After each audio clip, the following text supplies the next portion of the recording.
आज के इस क्लास में आज का हमारा प्रश्न है महाकाव्य और खंड काव्य में अंतर बताइए।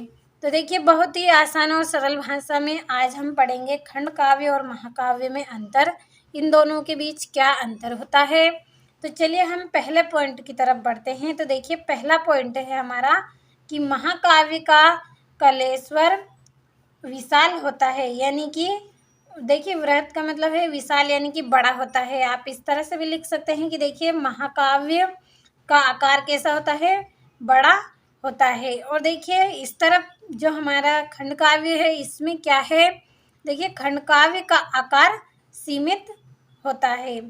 देखिए आप यहाँ पे इस तरह से भी लिख सकते हैं कि जो खंड काव्य है उसका आकार कैसा होता है, सीमित होता है। तो हमारा पहला पॉइंट क्या है, देखिए महाकाव्य का हमारा पहला पॉइंट है कि महाकाव्य का आकार कैसा होता है, बड़ा होता है। इस तरह से भी आप लिख सकते हैं। और जिस तरह से मैंने इस कॉपी में लिखा है कि महाकाव्य का कलेश्वर कैसा होता है, विशाल होता है, ये हमने किताबी भाषा में लिखा है। तो आप इस तरह से भी लिख सकते हैं। और इस तरफ भी हमारा जो पॉइंट है वो किस तरह लिखा है, खंड काव्य का आकार सीमित होता है। तो इस तरह से भी आप लिख सकते हैं।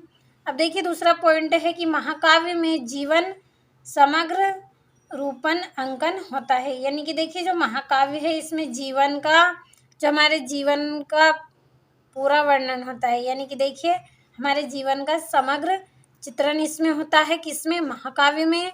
और खंड काव्य में जीवन की किसी एक खंड का विवरण होता है, यानी कि खंड काव्य में जीवन की किसी एक घटना का वर्णन होता है। इस तरह से भी आप लिख सकते हैं। अब देखिए हमारा तीसरा पॉइंट है महाकाव्य में श्रृंगार, वीर अथवा शांत रस में से किसी एक रस की प्रधानता रहती है।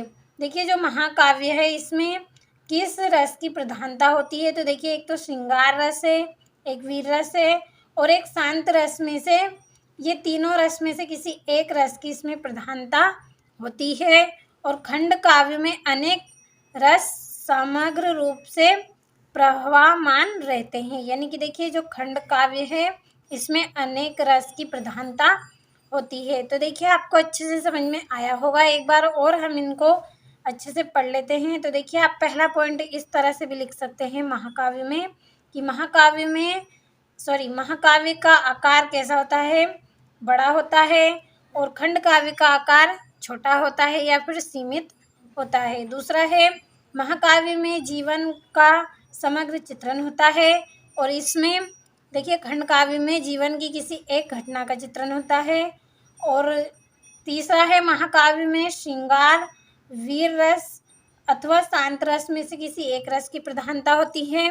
और खंड काव्य में अनेक रस की प्रधानता होती है। तो देखिए अगर आपको जो मैंने अभी समझाया है इस तरह से अगर आपको अच्छा लगे तो आप वो लिख सकते हैं। और अगर ये जो मैंने कॉपी में यहाँ पे लिखे हैं ये अगर आप लिखना चाहें तो ये भी लिख सकते हैं।